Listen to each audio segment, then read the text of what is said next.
Hello friends, welcome to royal study. दोस्तों, आज के वीडियो में मध्य प्रदेश जेल प्रहरी का फर्स्ट वीडियो रहेगा सामान्य हिंदी का। और इसमें जो आपके एग्जाम में प्रीवियस ईयर क्वेश्चन पूछे गए थे वो यहाँ पर डिस्कस करेंगे, उनको सोल्व करेंगे और कम्प्लीटली एनालिसिस उनको करेंगे कि किस टाइप के क्वेश्चन आपके एग्जाम में पूछे जाते हैं, ज़्यादा टफ, ज़्यादा मीडियम जो या फिर मॉडरेट लेवल के कैसे क्वेश्चन आपके आते हैं। सबसे ज़्यादा जो क्वेश्चन आते हैं किस टॉपिक से आते हैं, संधि से आते हैं, समाज से आते हैं या अलंकार से, किस टॉपिक से ज़्यादा क्वेश्चन आते हैं, किससे कम आते हैं और कैसे कैसे क्वेश्चन आते हैं, किस लेवल के क्वेश्चन आते हैं, सभी क्वेश्चन यहाँ पर हम देखने वाले हैं। एक एक प्रश्न आपके लिए काफ़ी आईएमपी है, इन सभी क्वेश्चनों को आप जरूर से रट लीजिएगा और वीडियो अंत तक जरूर से देखिएगा। वीडियो को लाइक नहीं किया तो लाइक भी कर दीजिएगा और चैनल पर पहली बार आए तो चैनल को सब्सक्राइब करने के साथ साथ बेल आइकन को भी दबा दीजिए ताकि ऐसे ही वीडियो अब आपको रेगुलर मिलते रहे। देखिए यहाँ पर जो फर्स्ट क्वेश्चन है, विश्व हिंदी दिवस कब मनाया जाता है, ये क्वेश्चन जो है आपके लिए स्पेशली। और इस क्वेश्चन का जो सही जवाब रहेगा वो आपको हमें नीचे कमेंट बॉक्स में कमेंट करके बताना है। क्या सही जवाब रहेगा आपका? 14 सितंबर, 18 सितंबर, 19 सितंबर, 20 सितंबर। ये चार ऑप्शन आपको मिले। चार ऑप्शन में से आपको जो सही जवाब लगे उसका कमेंट बॉक्स में कमेंट करके सही आंसर बताना है। तो चलिए बिना टाइम वेस्ट किए हम स्टार्ट करते हैं आज का वीडियो। देखिए, जेल प्रहरी की जो आपकी एग्जाम की तैयारी कर रहे हैं तो टेस्ट सीरीज के माध्यम से इसकी सर्वश्रेष्ठ तैयारी आप कर सकते हैं। आपको यहाँ पर पूरे 50% का इस पर डिस्काउंट भी चल रहा है, तो आप हमारे कूपन कोड ROYJ050 को यूज करेंगे, पूरे 50% का डिस्काउंट मिल जाएगा। नीचे डिस्क्रिप्शन में इसकी लिंक मिलेगी, वहाँ से जाकर इसको परचेस कर सकते हैं, डिस्काउंट का पूरा लाभ उठा सकते हैं। आइए हम आगे बढ़ते हैं, अब स्टार्ट करते हैं। देखिए फर्स्ट क्वेश्चन आपके सामने सो रहा है, अत्यधिक के लिए सही संधि विशेष को चुनना आपको है कि अत्यधिक जो है इसके लिए सही संधि कौन सी है। देखिए यहाँ पर दो शब्दों से मिलकर बना है ये अत्यधिक। अब दो शब्द कौन कौन से? फर्स्ट आपका हो जाएगा अति और आपका सेकंड होगा अधिक। तो क्या हो जाएगा? अति धन अधिक, ये आपका सही जवाब रहेगा। इसका क्या रहेगा? फोर्थ ऑप्शन इसका सही जवाब रहेगा। देखिए इनके बीच में प्लस आप जरूर से लगा लीजिएगा, थोड़ी सी बाय मिस्टेक हो गई लिखने में, बट यहाँ पर अति धन अधिक जो है इसका सही जवाब रहेगा आपका ऑप्शन नंबर फोर्थ। क्या रहेगा? अति धन अधिक तो हो जाएगा अत्यधिक। और देखिए यहाँ पर अगर आपसे पूछा जाए कि अत्यधिक जो है इसमें कौन सा उपसर्ग है, तो इसमें अति उपसर्ग है। क्या उपसर्ग है? अति उपसर्ग इसमें लगा हुआ है और अत्यधिक ये है। तो यहाँ पर आपको ये थोड़ी सी चीज़ें याद रखनी है। आप सभी को पता ही है कि संधि कितने प्रकार की होती है। तो संधि देखिए 3 प्रकार की होती है, स्वर संधि और व्यंजन संधि, इसके अलावा विसर्ग संधि। 3 टाइप की ये होती है। बात करते हैं संधि क्या होती है।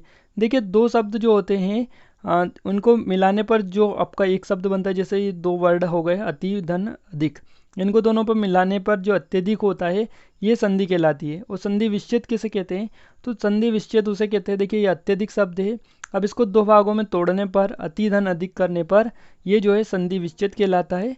तो ये आपको ऐसे याद रखना है ताकि आपको परमानेंटली याद भी रहे। अगला क्वेश्चन आता है, मंत्रिमंडल का शुद्ध रूप निम्न में से कौन सा है।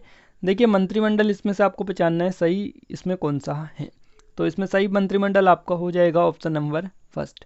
जैसा कि आप सभी को पता ही है, फर्स्ट ऑप्शन इसका सही जवाब आपका रहेगा। आगे बढ़ते हैं अगले क्वेश्चन की ओर। संचय के लिए सही संधि विच्छेद को चुनिए। देखिए संचय जो है इसके लिए सही संधि विच्छेद आपको चुनना है। तो इसकी संधि क्या होगा, संधि विच्छेद क्या होगा संचय का? तो संचय का संधि विच्छेद होगा समधनचय। क्या रहेगा? समधनचय। यहाँ पर आपका रहेगा ऑप्शन नंबर थर्ड वाला करेक्ट आंसर हो जाता है। याद रखिएगा समधनचय हो जाता है। और इसकी जो परिभाषा है संधि और संधि विच्छेद आपको दोनों बता चुके हैं। अनुता छाप जो है अंगूठा छाप, मुहावरे का अर्थ निम्नलिखित में विकल्पों में से कौन सा है। तो देखिए अंगूठा जो छाप होता है इसके लिए अगर आपको मुहावरे में अर्थ करना हो तो इसका सही जवाब रहेगा अंगूठा छाप का हो जाता है निरक्षर या अनपढ़, आप बोल सकते हैं निरक्षर या अनपढ़ इसको भी बोला जाता है। तो आपका सही जवाब यहाँ पर ऑप्शन नंबर सेकंड रहेगा। और इस टाइप से भी क्वेश्चन पूछे जाते हैं, मुहावरे का जो अर्थ है इस टाइप से इसके क्वेश्चन आपके निकल कर आते हैं। काफ़ी इजी लेवल के क्वेश्चन आते हैं हिंदी में, कहीं ज़्यादा मॉडरेट लेवल के भी नहीं आते, हाई लेवल के भी नहीं देखने को मिलते, सिंपल इजी लेवल के आपके क्वेश्चन देखने को मिलते हैं, जो कि मीडियम और बेसिक लेवल के। क्लियर है? इसके अलावा यहाँ पर देखिए मृत्यु का निकट आना ये भी पूछा जाता है। तो देखिए ये किसका है? तो ये आपका है जो कि यमराज का बुलावा आना, ऐसा बोला जाता है। यमराज का बुलावा यानी मृत्यु निकट आना, ऐसा बोला जाता है। क्लियर है? इसके अलावा अगर बात करें यहाँ पर एक और चीज़ के बारे में, तो देखिए किसी व्यक्ति के ईमान और चरित्र पर संदेह करना, ये क्या है? तो ये उंगली उठाना होता है। क्या होता है? उंगली उठाना। उंगली उठाने का जो मुहावरे का जो अर्थ होता है वो होता है किसी व्यक्ति के ईमान या चरित्र पर संदेह करना। इसके अलावा यहाँ पर फोर्थ आ रहा है, देने से साफ मना कर देना। अब किसी चीज़ को भी देने से साफ मना कर देना, तो इसका जो है ये किसका मुहावरे का अर्थ है, तो ये होता है देने से सख्त मना कर देना। ये आपने आयुब के पढ़ा भी होगा पहले, देने से साफ मना कर देना। क्या होता है ये, इनकार कर देना। क्या, इनकार कर देना या फिर मना कर देना। तो मना तो इसमें आ ही रहा है, बट इनकार कर देना आपको याद रखना है, इनकार कर देना। ये होता है इसका जो मुहावरे का अर्थ होगा वो होगा देने से साफ मना कर देना। तो ये चीज़ें थी, आपको ऐसे याद भी रखना है, याद भी रखने चलता है, क्योंकि यहाँ पर आपको कैसे भी क्वेश्चन घुमा फिरा के भी पूछे जाते हैं। और इसी के अलावा एक दो और आपको बता देते ताकि आपको याद रहे। देखिए, एक होता है आपका बुरी तरह से मारना, क्लियर है। बुरी तरह से मरना होता है, सॉरी, बुरी तरह से मरना। तो बुरी तरह से मरना को अगर मुहावरे में हम अर्थ करें इसका, तो इसका होता है कुत्ते की मौत मरना। ऐसा बोला जाता है ना, कुत्ते की मौत मरना यानी बुरी तरह मरना। वहीं एक और आपका होता है, क्या होता है, किताबी कीड़ा होना है। बहुत बार बोला जाता है, आप सभी को, ये आयुब को पता होगा, जो ज़्यादातर पढ़ते हैं या ज़्यादा पढ़ते हैं, पढ़ाई के सिवा उनके लिए कुछ भी नहीं होता है, उनको बोला जाता है किताबी कीड़ा होना। तो इसका अर्थ क्या रहेगा, इसका रहेगा पढ़ने के सिवाय कुछ ना करना। उनका एक ही काम है पढ़ना, पढ़ने के सिवा कुछ नहीं करना, तो उनको किताबी कीड़ा बोला जाता है। इसके अलावा एक और क्वेश्चन देखने को मिलता है, कलम तोड़ना। ये भी काफ़ी ज़्यादा पूछे जाता है, कलम तोड़ना। अब ये कलम तोड़ना का क्या होता है, ये होता है बढ़िया लिखना। क्या होता है, बढ़िया लिखना होता है कलम तोड़ने का। और कांटा निकालना भी आपसे पूछा जाता है, कांटा निकालना, तो ये होता है बड़ा दूर होना। क्लियर है। तो और एक और पूछा जाता है कागज काला करना। तो इसका बिना मतलब के कुछ लिखना होता है, बिना मतलब का होता है कागज काला करना, यानी बिना मतलब के कुछ लिखना। तो ये थोड़े से जो कि मुहावरे के अर्थ थे, जो आपको याद रखना जरूरी है, ये कई बार आपके एग्जाम में पूछे जा चुके हैं। अगला क्वेश्चन आता है, अकस्मात का शुद्ध रूप निम्न में से कौन सा है। तो देखिए, अकस्मात का जो शुद्ध रूप आपको बताना है, इसका सही जवाब आपका रहेगा ऑप्शन नंबर, यहाँ पर देखिए क्या रहेगा, इसका सही जवाब आपका रहेगा ऑप्शन नंबर फर्स्ट। क्लियर है। इसमें ये आपका अलंत लगा हुआ है, तो अलंत वाला जो है सही जवाब रहेगा इसका ऑप्शन नंबर फर्स्ट, याद रखिएगा। अब देखिए, ये जो शुद्ध रूप है इसकी तो आपको प्रैक्टिस करनी पड़ेगी, कोई भी नहीं बताएगा।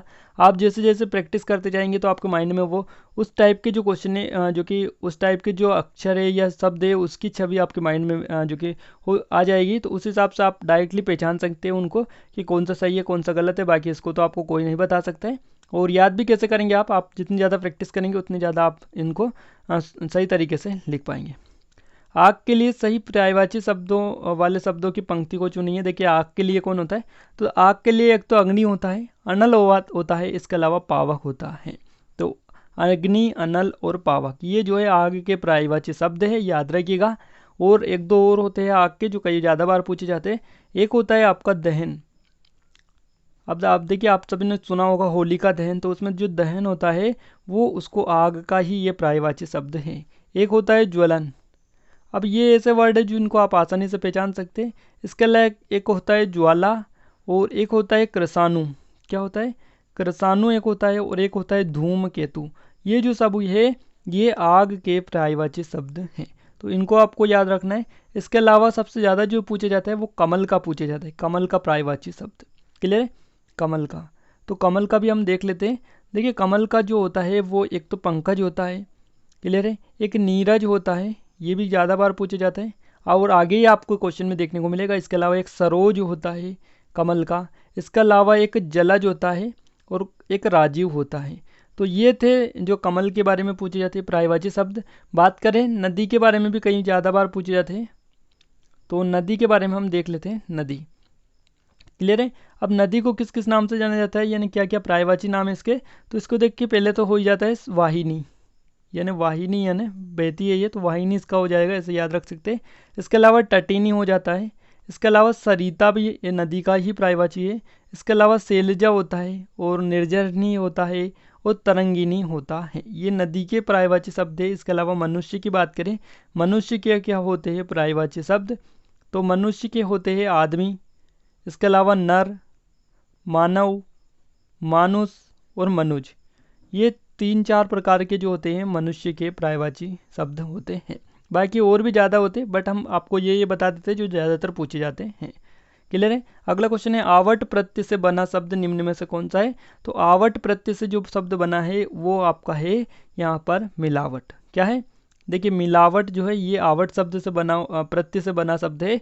बाकी आवती और आवंटी, इसके अलावा आवटी, ये जो है तीनों ये नहीं बने हुए हैं। तो ये आप याद रखिएगा।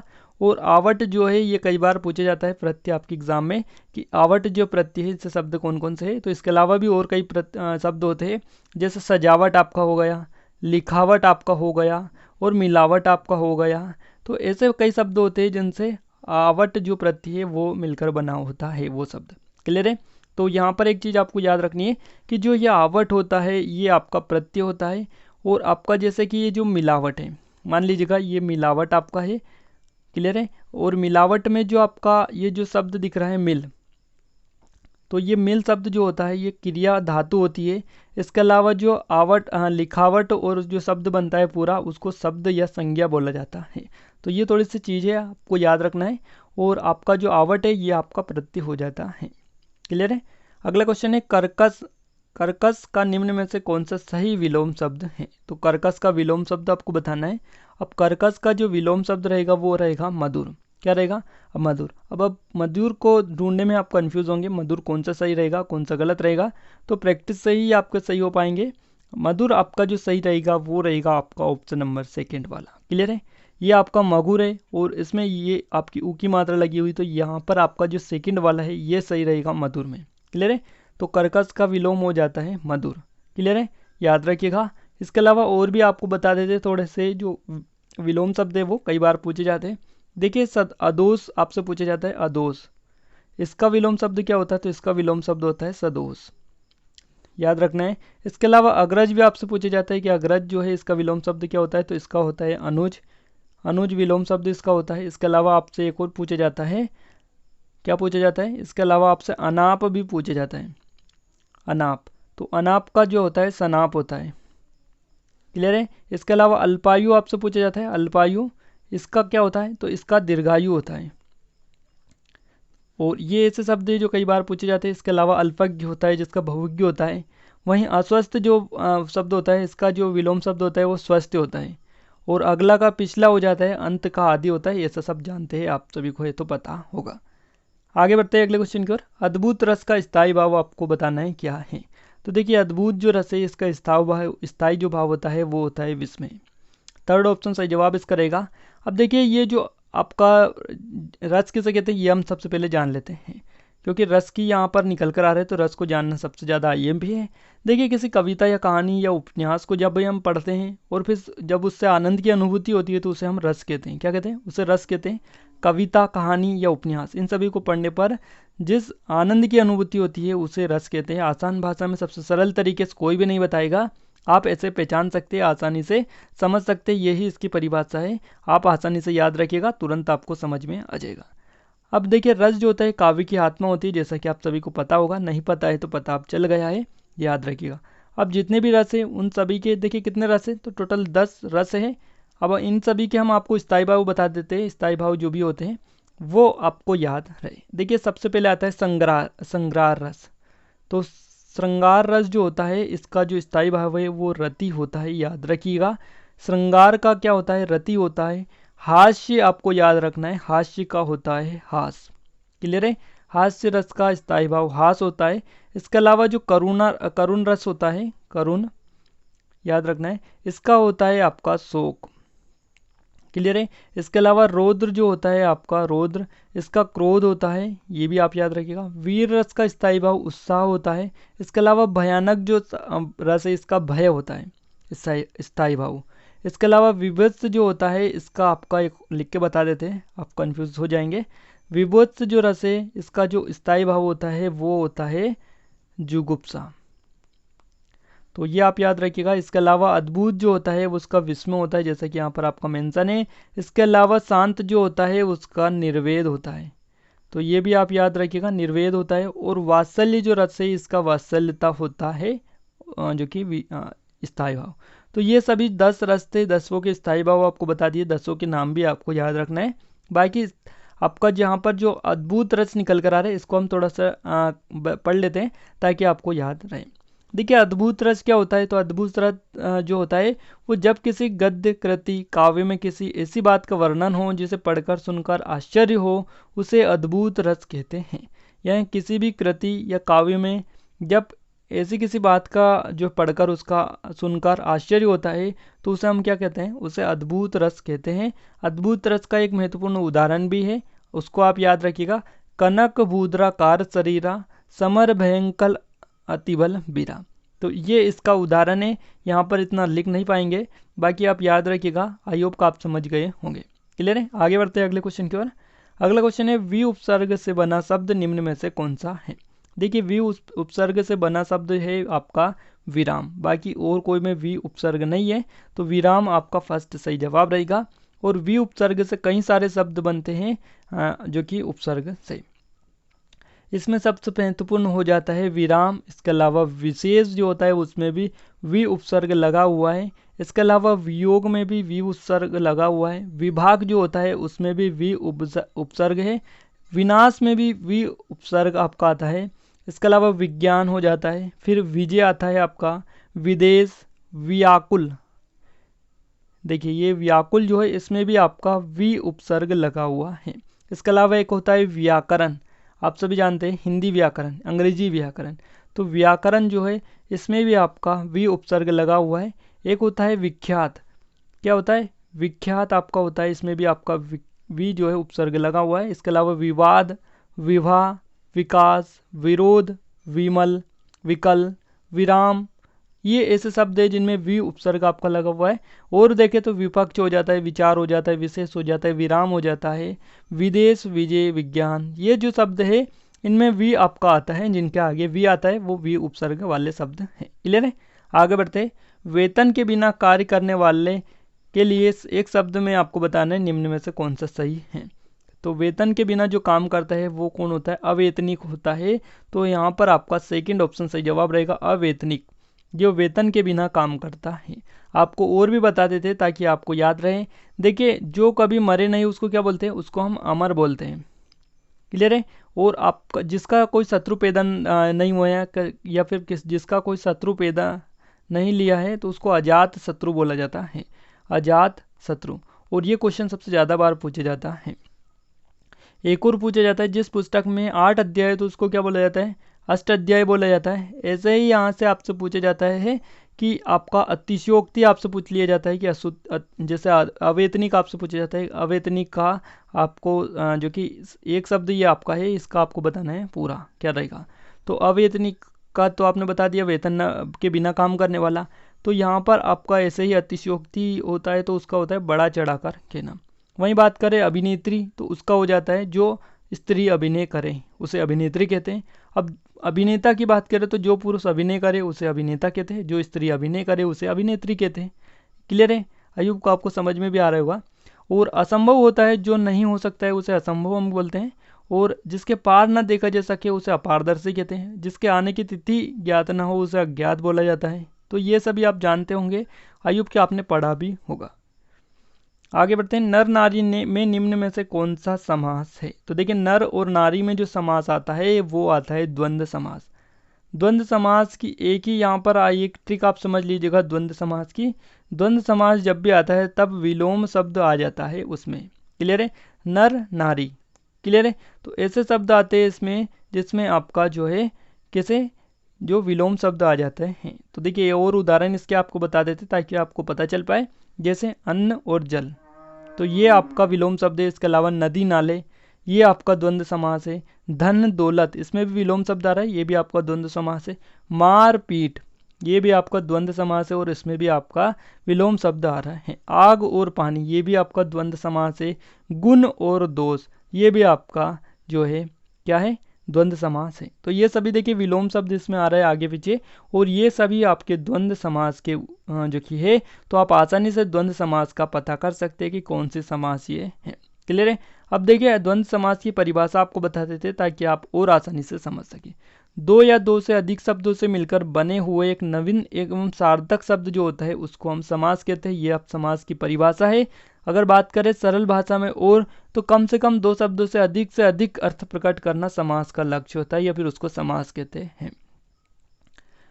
और किस प्रकार से, देखिए ऐसे रसोई के लिए घर, तो इसे हम रसोई घर भी कह सकते हैं। तो ये आपका समास का कार्य होता है, काम होता है, अर्थ लक्ष्य होता है, ये आप याद रखिएगा।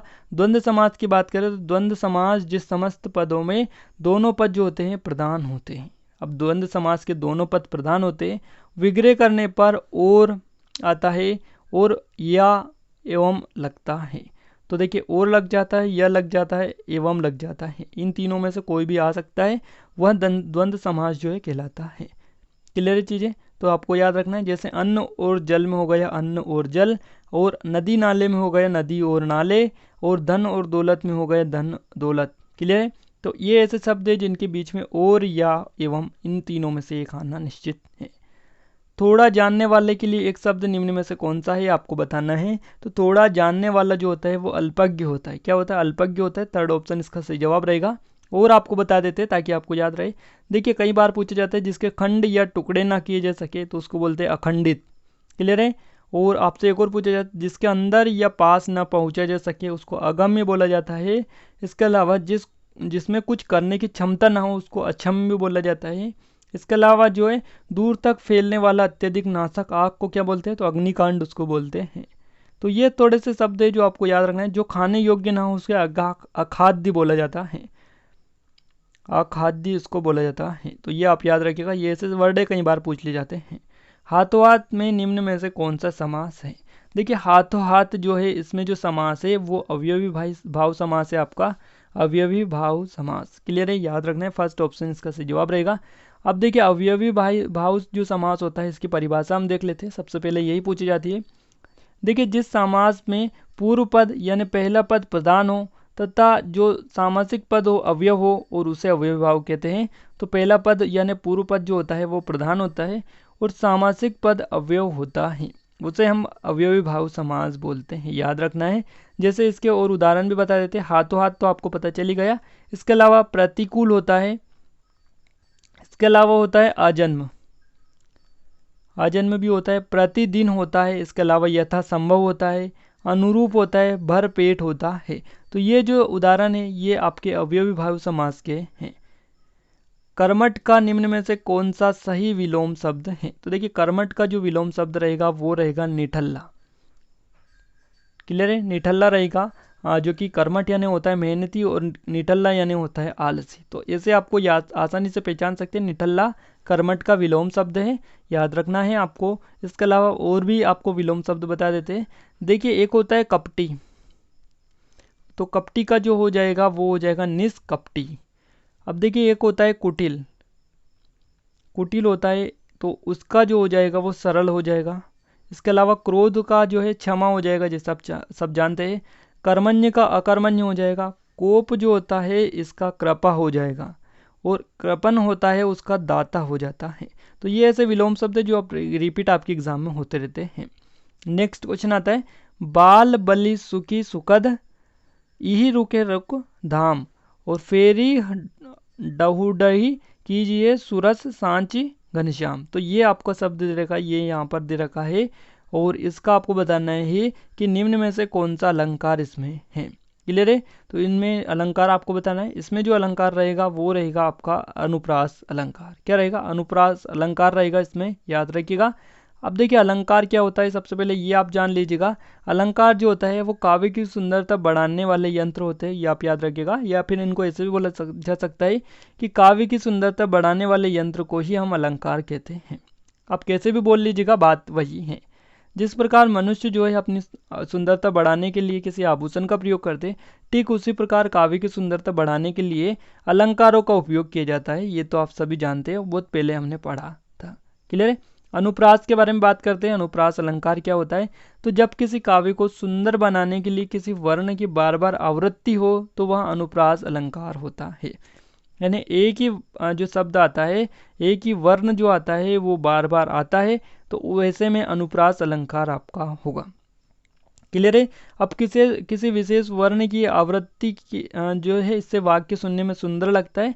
जैसे आपको बता देते हैं बाल बलि सुख सुखद ई रुके रुक श्याम धाम और फेरी हड्डू डहू डही कीजिए सूरस सांची घनश्याम। तो इसमें देखिए एक ही वर्ण जो है आपका बार बार रिपीट हो रहा है।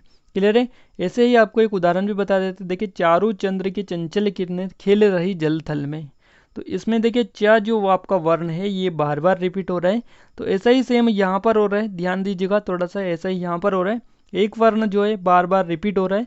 तो ऐसे में आपका अनुप्रास अलंकार हो जाता है। क्लियर है, याद भी आपको रखना है। नेक्स्ट क्वेश्चन आता है, राधा के वर वन सुनी चोनी चकित सुबह, दाक दुखी मिश्री मुरी, सुधा रही सकुचाए। तो यहाँ पर ये जो दे रखा है इसमें निम्न में से कौन सा अलंकार है ये आपको क्लिक करना है। तो देखिए यहाँ पर जो अलंकार रहेगा वो आपका रहेगा अनुप्रास अलंकार। क्लियर है, यहाँ पर भी आपका अनुप्रास अलंकार रहेगा। और आपको जैसा कि बता चुके हैं अनुप्रास अलंकार के बारे में कि जब किसी काव्य को सुंदर बनाने के लिए किसी वर्ण की बार बार आवृत्ति होती है या फिर वर्ण जो है बार बार आता है तो वह अनुप्रास अलंकार होता है। क्लियर है, याद रखिएगा। और इसमें भी बार बार आपका वर्ण जो है एक आ रहा है, देखिए दाक दुखी। क्लियर है, तो ऐसे जो वर्ण है बार बार आते हैं वर वन। क्लियर है, तो यहाँ पर जो ऐसे चोनी चकित में चार है, तो ऐसे जो है आपके बार बार रिपीट होते हैं। तो ऐसे में आपका देखिए मुसरी मुसी, तो यहाँ पर आप आसानी से इनको पहचान सकते हैं। अब आपका नेक्स्ट क्वेश्चन आता है, दुर उपसर्ग से बना शब्द निम्न में से कौन सा है। तो देखिए दुर जो है ये उपसर्ग है आपका और इससे बना शब्द आपको पहचानना है कि कौन सा है। तो इसका सही जवाब रहेगा दुर्भाव। क्या रहेगा, दुर्भाव इसका सही जवाब आपका हो जाता है। इसके अलावा दू जो है दूर, इससे और भी कई सारे जो है ये आपके शब्द बनते हैं, जैसे दुर्गम आपका हो गया, इसके अलावा दुर्दशा हो गया, इसके अलावा दुराचार हो गया। तो ये जो शब्द है दूर से ही बनकर बने मिलकर बने हुए हैं दूर उपसर्ग से। तो इनके भी बारे में आप याद रखिएगा। नेक्स्ट क्वेश्चन आता है, वरदंत की पंगत कुंद कली, अधराधर अपल्लवन पल्लव खोलन की, इसके अलावा चपला चमके घन बीज चगे, छवि मोतिन माल अमोलन की। तो ये आपको बताना है इनमें से कौन सा रस इनमें है। तो इसमें रस आपको बताना है कौन सा रस है। तो इसमें आपका आता है वात्सल्य रस। अब देखिए वात्सल्य रस के बारे में आपको बताते हैं। अब देखिए वात्सल्य जो रस होता है ये जब काव्य में किसी की बाल लीला या फिर बचपन का वर्णन होता है तो उसे ही हम वात्सल्य रस बोलते हैं, जैसे कि हम आपको बता चुके हैं। और सूरदास ने जिन पदों में श्री कृष्ण की बाल लीलाओं का वर्णन किया है उनमें वात्सल्य रस ही प्रधान होता है या मुख्य होता है, ये आप सभी को पता होना चाहिए। देखिए यहाँ पर वात्सल्य रस है, आपको इसको एक बार पढ़ लीजिएगा, आपको समझ में आ जाएगा। इसके अलावा इसका एक उदाहरण भी होता है, वात्सल्य रस का बहुत फेमस उदाहरण है, मैया मोरी दाव ने बहुत खिजायो, मोसो कहत मोल को लीनो, तू जसुमति कब जायो।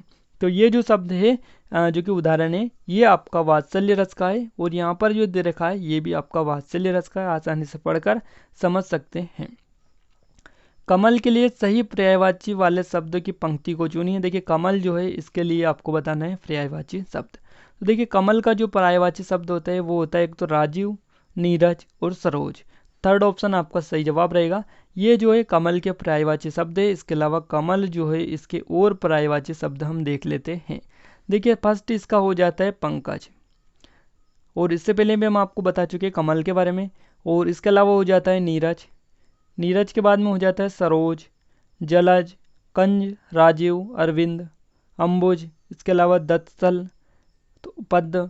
ये जो है आपकी कमल जो होता है इसके पर्यायवाची शब्द है। इसके अलावा बात करते हैं देवता के बारे में। तो देखिए देवता के जो पर्यायवाची शब्द रहेंगे वो रहेगा सुर, देव, अमर, वसु, आदित्य और लेख। ये जो है देवता के पर्यायवाची शब्द है। इसके अलावा प्रकाश की बात करें तो प्रकाश के पर्यायवाची शब्द हो जाएंगे दीप्ति, प्रभा, इसके अलावा ज्योति भी होता है, एक होता है आपका उजाला, और प्रकाश का ही एक होता है रोशनी। तो ये जो शब्द है ये होते हैं प्रकाश के पर्यायवाची शब्द। तो देखिए यहाँ पर ये जो आपके पर्यायवाची शब्द है एग्जाम में कितने आते हैं अभी हम डिस्कस कर चुके हैं। 2 क्वेश्चन आपके जो कि आते हैं किससे, पर्यायवाची शब्द से। 2 क्वेश्चन आपके आते हैं विलोम शब्द से। 2 आपके क्वेश्चन जो आते हैं वो अलंकार से आते हैं, याद रखिएगा।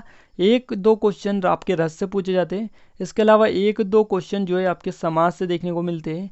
तो यहाँ पर कुल मिलाकर और 2 क्वेश्चन जो है आपके एक शब्द में जो शब्द होता है जो कि जैसा कि जो आपका बड़े शब्द को मिलाकर एक जो छोटा शब्द बनता है, एक शब्द, उसका आपका 2 अंक का वो आता है। इसके अलावा और भी जो क्वेश्चन आते हैं वो हम आगे डिस्कस करेंगे, क्योंकि इतने से क्वेश्चन 20 क्वेश्चन में इतना पता नहीं चल पाता है। फिर भी हमने इतने क्वेश्चन का पता चला लिया कि कितने क्वेश्चन कहाँ कहाँ से आपके आते हैं। अब नेक्स्ट पार्ट इसका आएगा, उसमें आपको कंप्लीटली पता चल जाएगा कि किस टॉपिक से कितने नंबर के क्वेश्चन आते हैं। उस हिसाब से आपको उस टॉपिक पर अधिक ध्यान देना होगा। क्लियर है? तो नेक्स्ट जो पार्ट रहेगा उसमें आपको क्लियरली बता दिया जाएगा कि किस टॉपिक से कितने कितने क्वेश्चन आपके एग्जाम में आते हैं। तो ये वीडियो आपको कैसा लगा कमेंट बॉक्स में कमेंट करके जरूर से बताइएगा। वीडियो अच्छे लगे तो वीडियो को लाइक कर दीजिए, शेयर कर दीजिए। चैनल पर नए आए तो चैनल को सब्सक्राइब करने के साथ साथ बेल आइकन को भी दबा दीजिए, ताकि ऐसे ही वीडियो आपको रेगुलर मिलते रहे। आज के इस वीडियो में बस इतना ही, मिलते हैं नेक्स्ट वीडियो में। तब तक लीजिए, जय भारत।